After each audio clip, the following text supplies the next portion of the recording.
E aí, pessoal, tudo bem? Primeiro, quero agradecer a presença de vocês aqui para a nossa aula remota, dando continuidade aí ao que a gente está falando sobre materiais de construção. Então, na nossa última aula, nossos slides foram bastante conceituais, né? Então, mostrando toda a gama dos materiais, tipo de materiais, como eles eram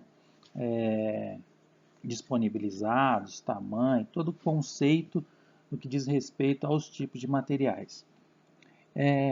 Então hoje eu elaborei aqui uma série de slides falando dos agregados e com mais imagens. Então vocês pediram mais imagens, então só para tirar, para a gente ter uma aula mais ilustrativa nessa nossa primeira aula remota. Então vamos dar mais ilustrações, mais exemplos, para a gente ter aí uma aula mais interessante. Vou começar lá no conceito que a gente já passou para vocês. Então, o que são os agregados?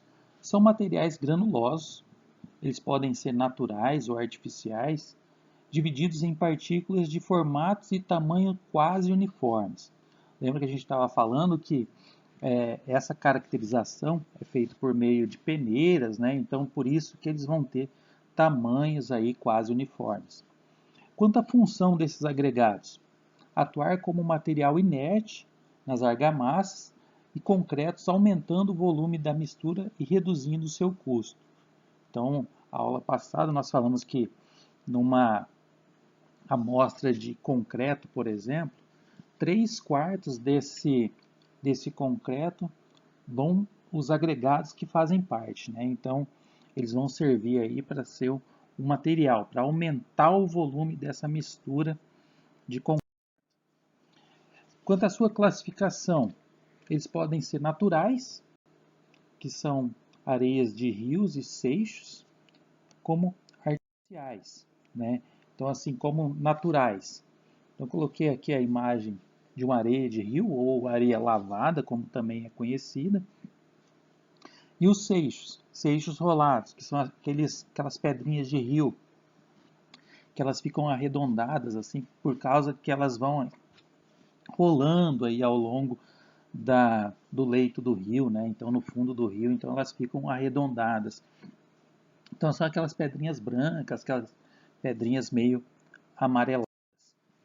Quanto à origem artificial desses agregados, podem ser aquela brita, a brita que a gente já conhece, né? Aquele material meio acinzentado, argilas expandidas, que são aquelas bolinhas de argila, muitas vezes colocadas aí dentro de vasos, né, para preencher os vasos, dar um aspecto mais legal assim por cima, né, para não ficar, para proteger ali a terra. Escória granulada de alto forno e verniculita, que é a verniculita que eu coloquei ali ao lado, que serve também para colocar em vasos, né? Então ela é expandida, né? Então ela é alta temperatura. Então a gente tem aí também como agregado artificial a verniculita. Quanto à sua massa unitária, então os agregados considerados leves, agregados artificiais como a verniculita expandida e a escória expandida, que são materiais onde existe um ar dentro desse material. Então, ela é expandida porque ela ganha o volume através do ar. Agregados normais, né, nós temos a areia lavada de rio e as britas aí, tanto as graníticas quanto as calcárias. E depois os agregados pesados, a barita e a hematita.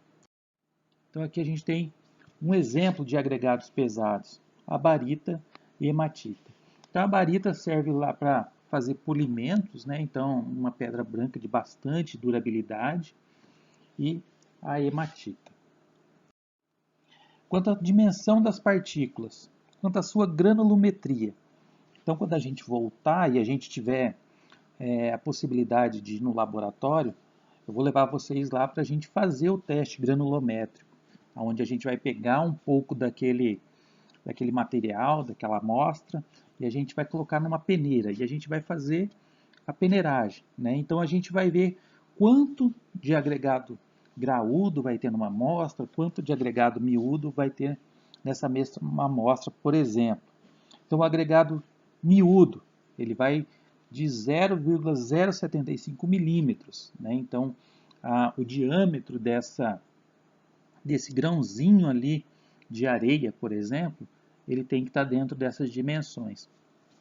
Como exemplo aí de agregado miúdo, a gente vai ter o pó de pedra, que como eu falei para vocês é lá na brita, quando a gente tem aquele pozinho, né, da pedra, a areia e os siltes. Esses fragmentos passam na peneira com 4,8 milímetros aí de abertura. E o agregado graúdo vai aí dimensionamentos aí maiores ou iguais aí de 4,8 milímetros. Então vocês aí já estão sabendo aí o que é 4,8 milímetros, né? Então ali quase um pouquinho menos ali de meio centímetro. Então a gente tem ali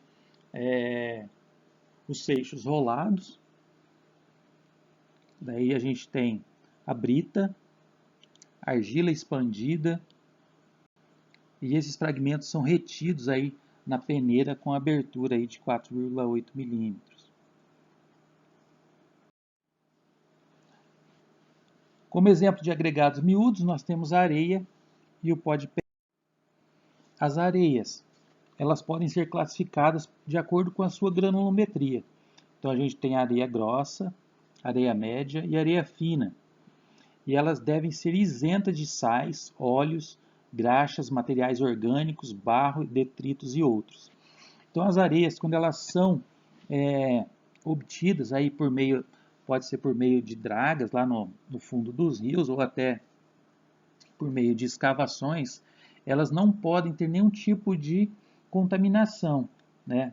Seja ela por óleos ou graxas.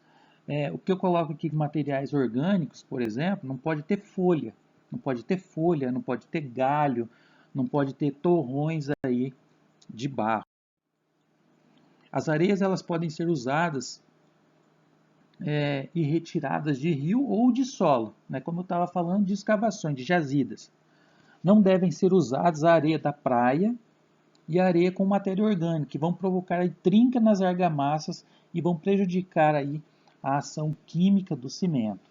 Então essa areia da praia eu já comentei com vocês lá do Palace 2, né, que corroeu toda a estrutura metálica aí do.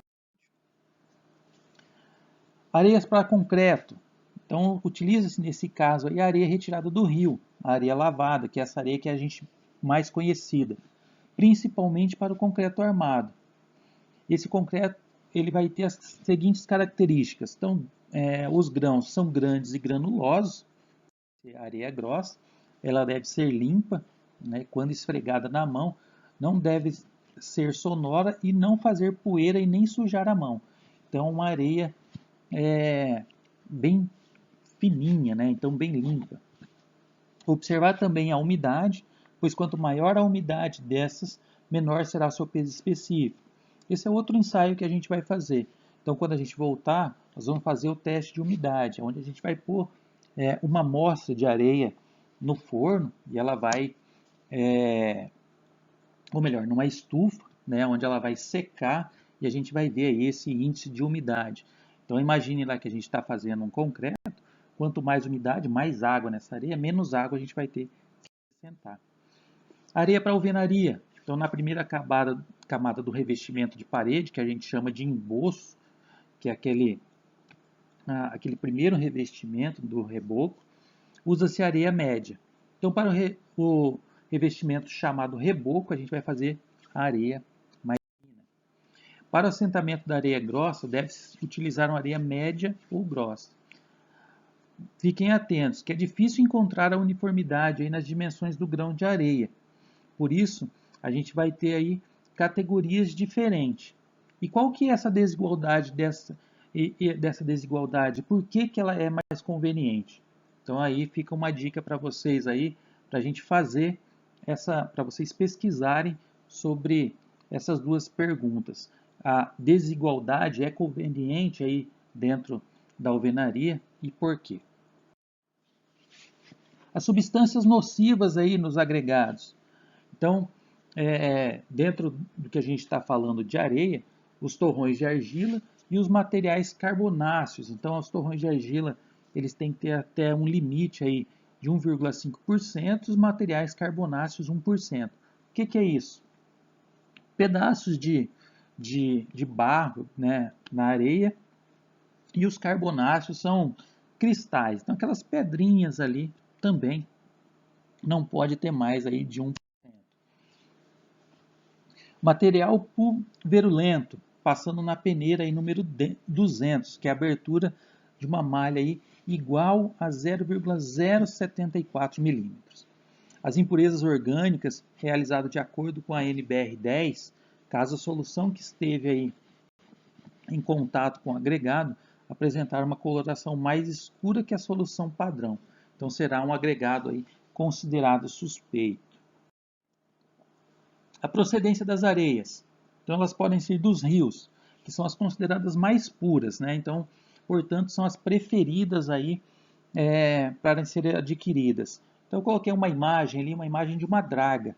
Então qual que é o mecanismo dessa draga? Então ela tem lá umas espécies de pás que no fundo do rio vão colhendo essa areia, daí por meio de uma esteira ela segue até ser armazenada ali no leito do rio para secagem. Depois elas são transportadas aí até os locais para a venda.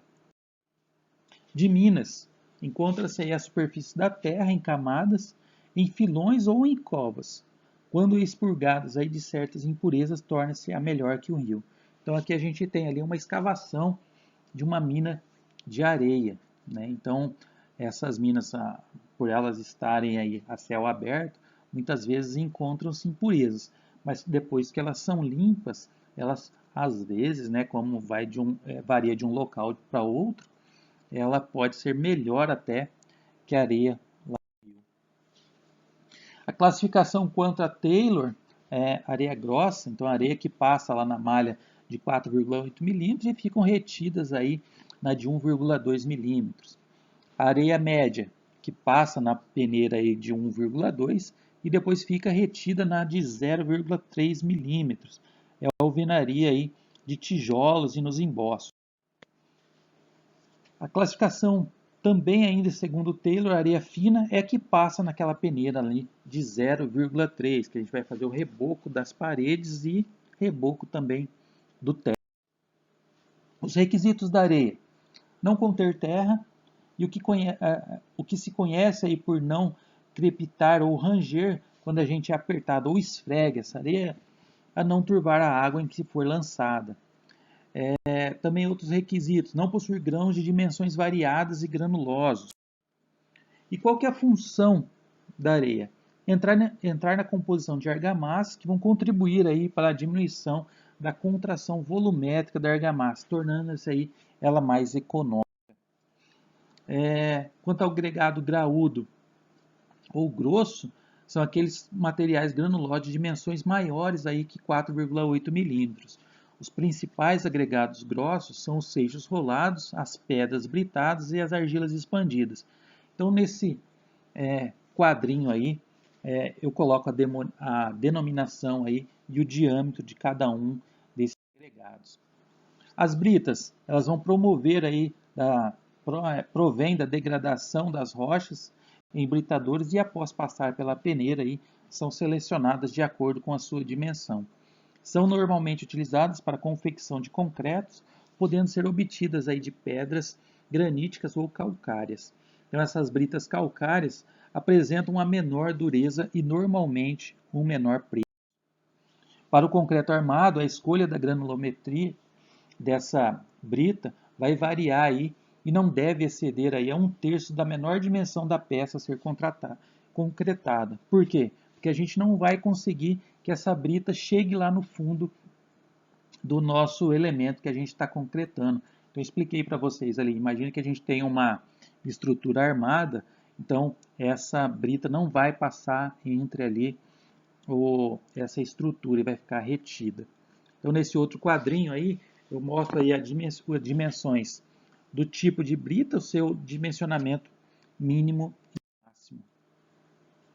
As principais características para a determinação desses agregados são a sua granulometria, ou seja, o seu tamanho.